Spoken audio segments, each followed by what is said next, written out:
Hi, I'm Jude Mansilla. I'm the founder of a website called HIGH.org. But today I'm here to guest host an episode of Sennheiser's Beyond the Curve. We have Jarmo Kunka, and we're going to be talking about closed headphones. But before we get to that, let's run the intro.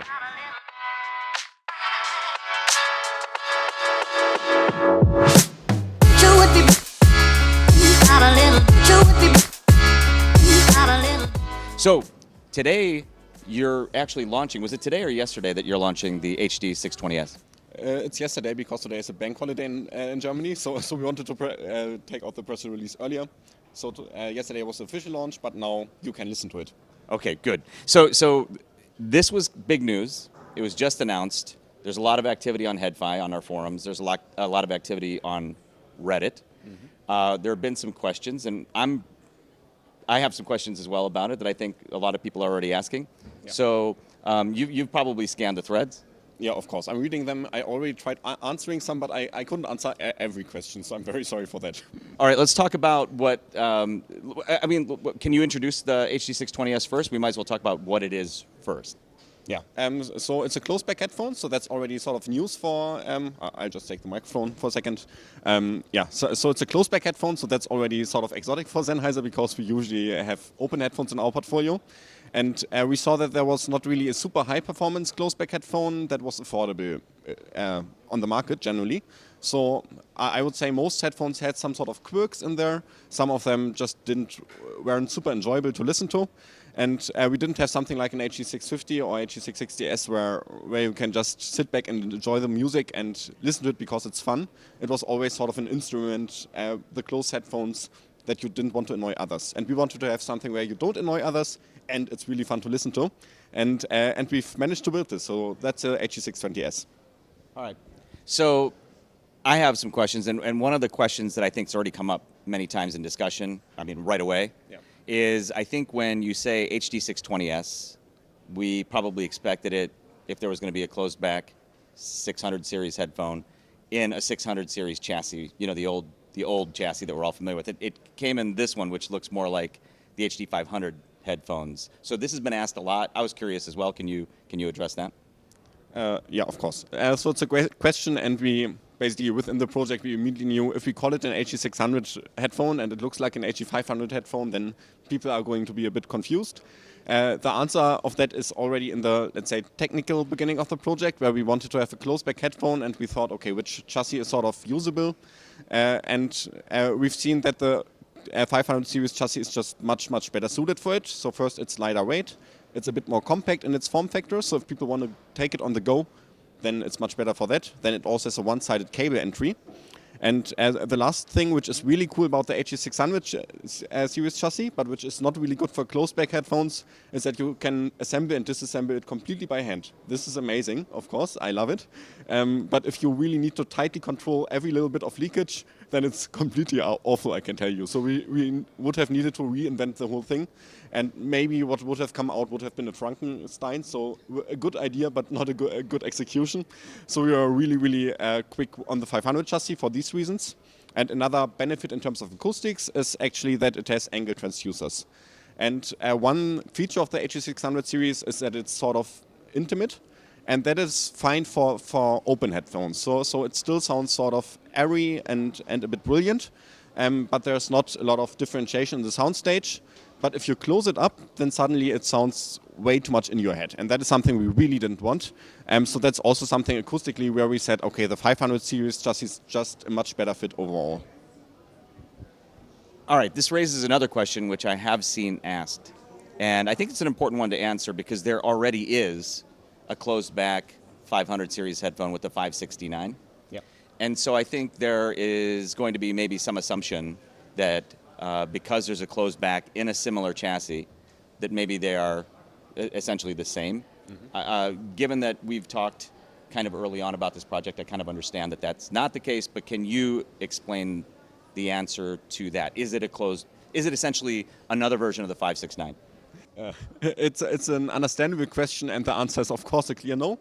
Good thing about closed-back headphones, I guess we get into the technology later, is that you have a lot of freedom to bend the frequency response into any shape you want. And there's always a lot of danger of putting in stuff you don't really want, like little resonances, because there are small slits and small volumes everywhere. But in the end, you can shape it much easier than with an open headphone. And the result of that freedom is also in the baffle that is inside the 569 here, for instance. So what you see here is not only a lot of damping, but maybe we can also show it in a different way, but that the back volume is also closed off a lot, and it's very, very small actually. And I think if you listen to the 569, you will also hear that it doesn't have a lot of stage. It sounds a little bit closed in. What we have with the new 620S, this is a buffer of it, and it's virtually undistinguishable from an open headphone. So this looks basically exactly like an 560S. It even has less damping than a 560S. So the front of the surround is not dampened, the back of the surround is not dampened. So that is very unusual for Sennheiser. So it is basically the least dampened buffer we have at all in our portfolio. So that is already an indicator that acoustically they have virtually nothing in common. So same sort of profile in terms of looks, but the sound is, in a blind test, I think people wouldn't put them in the same category at all. Yeah, they would be easily indistinguishable. Yep. I mean, easily distinguishable from each other. So I want to just expand very briefly on what you answered. You showed this is the 569's Yep. driver, and it has a volume behind it that is affixed to the baffle. Yep. With this one, the 620S, you don't have that volume attached to the back. So my question is this now opening up the back to much more volume then? So you're essentially using a lot more of the cup, whereas the 569 is closing it in before you even get to the cup. Yeah, that's exactly right.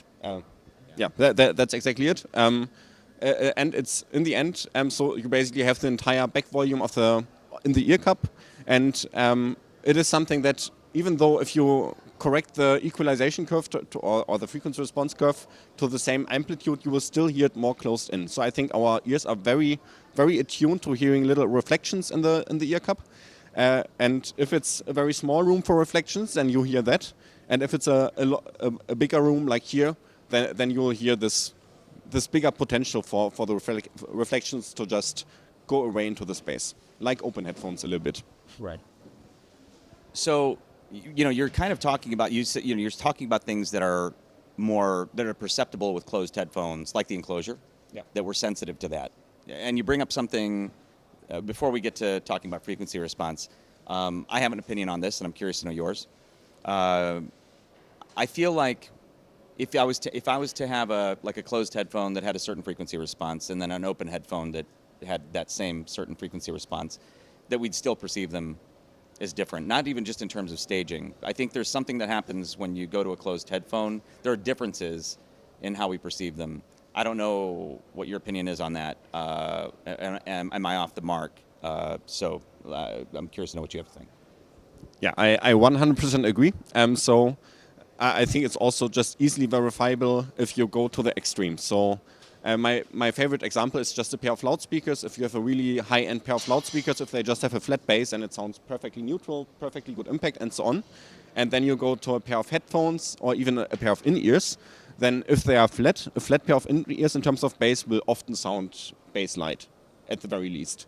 And so that is just a psychoacoustic effect, in my opinion, that the less you perceive your surroundings and the less the sound is able to influence your body in some way, the more your, let's say, your psychoacoustics require a bit of a compensation in terms of frequency response. And I suspect that most of it comes down to openness. So if you have a very, very open device, then it can manage to be relatively flat, like an electrostatic headphone often, and still sound really good in terms of impact. Or planar magnetic headphones are an even better example. But if you have a very closed device, so in-ears are the most closed audio devices we usually have, then you need a significant bass shelf so that it sounds neutral. And closed backs are sort of in between. Okay. So focusing on the headphones, you're saying that the higher acoustic output impedance of the closed back is going to, even with the same frequency response as an open, again, just in theory, if they had the same frequency, that they would still be perceived as different. Yeah, absolutely.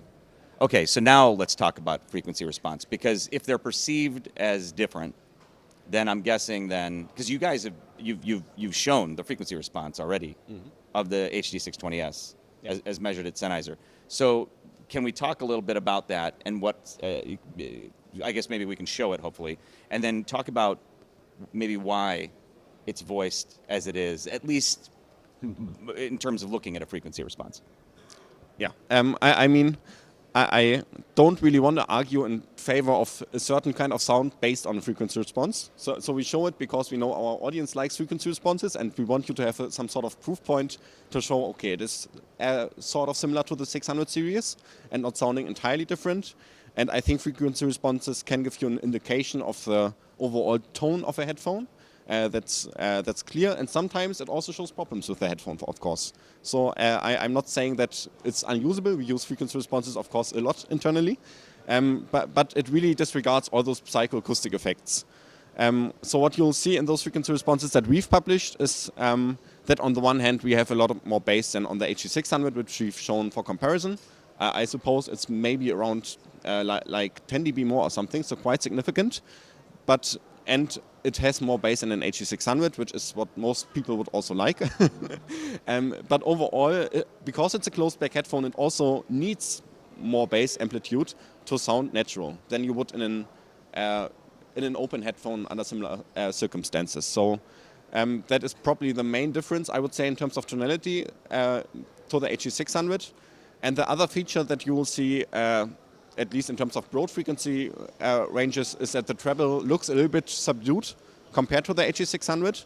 And that is a really interesting topic because to my ear, the treble level isn't that different. And my suspicion is what's behind is that you have, in the end, you have more reflections in a closed back headphone, no matter how open you construct it. And because you have, let's say, the sound energy longer in the ear cup, even though it's not really measured in terms of amplitude, the brain still sort of hears it. Let's say, more intensely. So we've seen a similar thing with transducers, for instance. If you have a transducer with a material that has a really strong internal damping, and so the diaphragm basically stops moving as soon as the signal stops, it is usually perceived as having less treble, even though the amplitude is the same. And I think this is a similar effect in the end. Listen to it and try to be as unbiased as possible. I think the bass lift is visible, and it's a 10 dB difference. You will probably hear it. But I think the treble is not so different than you might think. All right. Well, since we kind of ended with treble, I want to focus on that first, but I still want to talk about bass a little bit. Yeah. So on the treble, I don't hear the treble as subdued either, say relative, and I think this speaks to kind of what we're talking about in terms of perceived differences with a closed back and an open back headphone. So I don't hear the treble as subdued. Yeah.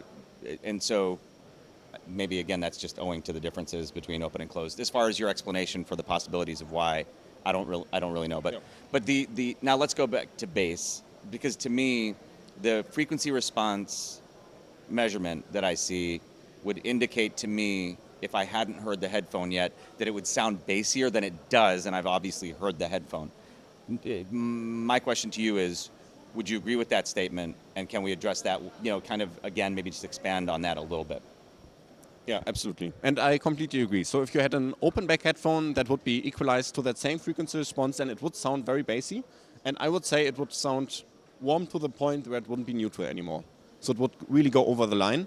But in a closed back headphone, I think it sounds very balanced. And that is also why I think it deserves the 600 moniker, because that's one of the features of the 600 series. Even though they don't have a lot of, let's say, low bass, they still have overall an extremely balanced sound signature, where, of course, the mid-range takes a bit the center stage, but still people would say this is a balanced, natural sound. That's a 600 series headphone. So I think we've taken this feature.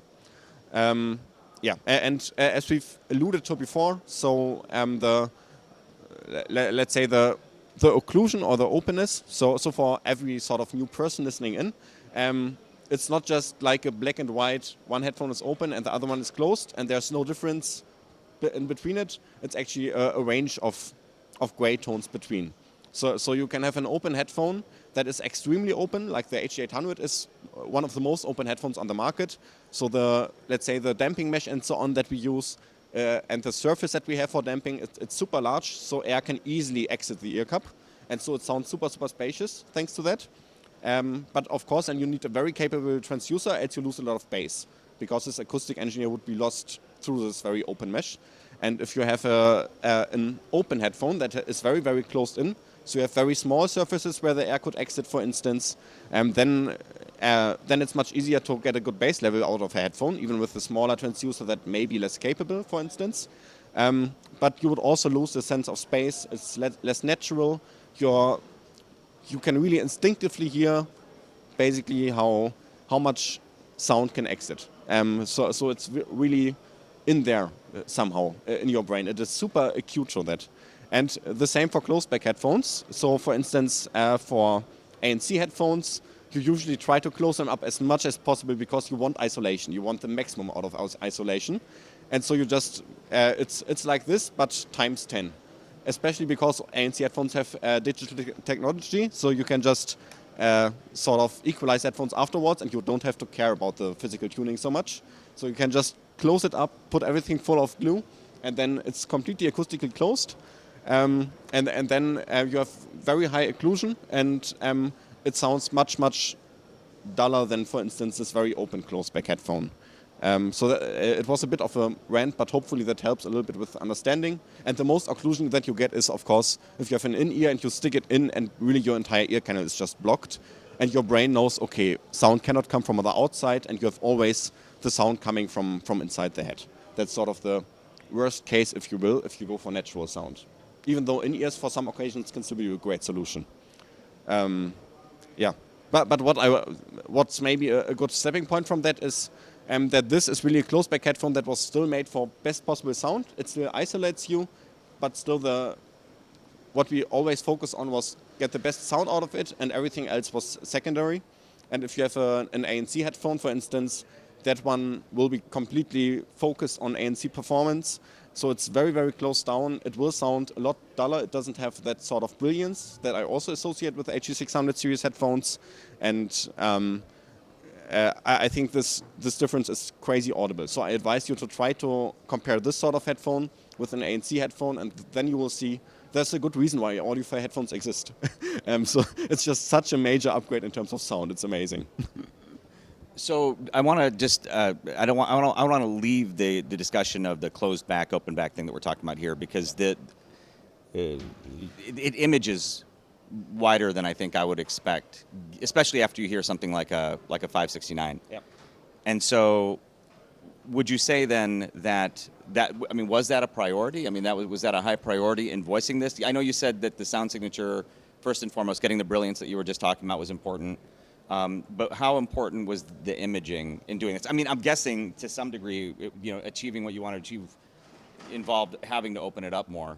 Yeah. I mean, again, we talked about that already. There's quite a bit more volume. But would you say that this is the key to why it images, say, a lot? In my opinion, much better than this one. I have to admit that for me personally, it's not the biggest priority. So I'm personally a bit of a black and white person in terms of imaging and soundstage. So I think, of course, the speaker is amazing soundstage. It's a speaker. And then you have something like an HG800, which still is really good. And then you get to something like an HG600, which has more of a 3-blob thing, where it's left, right, and maybe something in between. I made it a priority that it sounds very balanced and that it is very brilliant. And I think the good imaging is in the end a sort of result out of it. My acoustic engineer that I worked with, Anders Sett, he also did the i200, for instance, and he did an amazing job on it. He was much more keen on it, and he always gave me like 2 different versions, and he said, well, the tonality is so and so, but I think this image is a little bit better. And I was sort of listening into it and said, yeah, maybe, I guess.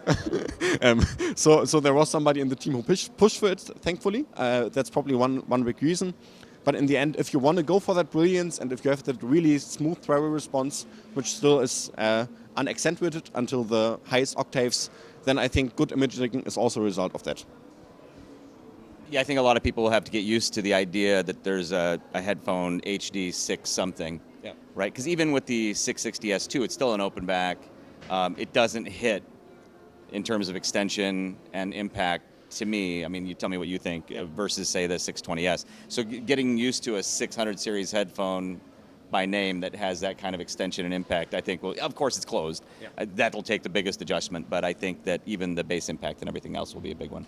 Yeah, exactly. And I mean, there's also a good question. Why is it sort of an HG600 series headphone? Yeah. What makes a headphone in our eyes an HG600 series headphone? And I already alluded to that in terms of like very balanced frequency response, very good brilliance. So it's not overly treble heavy or analytical, but especially if you have good gear to drive it, then the HG600 series are just amazing in terms of detail and so on. So I think they're still amazing. And then there are some people in the forums, for instance, that say, yeah, but it's also a sort of smooth, or not a smooth bass, but a bit of mid-bass hum, for instance. They said it's very characteristic for HG600 series. And in the past, for the open-back headphones, it absolutely was.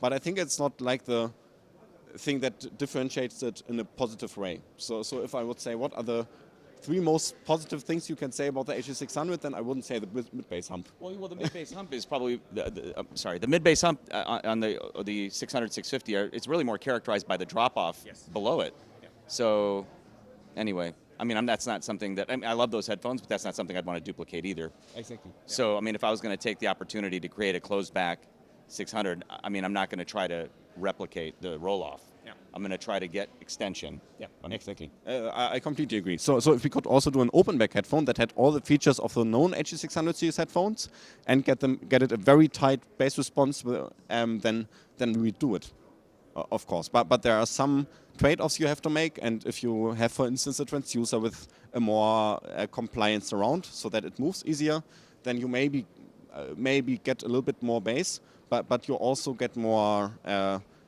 tumbling of the transducer, for instance, and then you have more distortion in the mids. And distortion in the mids is not something you want in an HG600 series headphone. That is probably also something that is just very, very clear. So there is very little distortion in the mid-range in particular. And that is something that is, I think, very characteristic also. And I think the 600 series headphones were the first headphones where Sennheiser really became synonymous with reference-grade sound. Right. So you can see the show is getting busier around us. Yeah. So we're probably going to have to wind this up. But before we go, at Munich High End, I'm going to assume that this is right now at the Sennheiser exhibit here in Munich. This is probably the most significant launch today, right, or this weekend for Sennheiser. It's the most significant launch for the headphone world. No, but I genuinely think that it's a really one of a kind for closed-back headphones. I believe it's probably, all things considered, the best closed-back headphone on the market right now, no matter the price. And I really would just invite everyone to listen to it. Don't form your opinions just on measurement graphs, just listen to it and see how you feel. And it will not be the perfect headphone for everyone, and some people will still find things that they don't like. That's always the case. It's an individual device.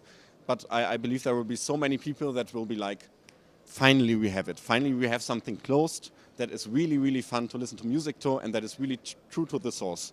And so if you find the chance, please try it out. It's something I'm really proud of, and I'm really happy that we had a team that managed to pull this off. It's amazing. Well, thank you, Jarmo, for sitting with me through this episode of Beyond the Curve. Thanks, Sennheiser, for letting me guest host this episode. It's been fun. So I'm going to walk the show now. Maybe you can come with me if they'll let you go. And so thanks for watching this episode of Beyond the Curve from Munich High End.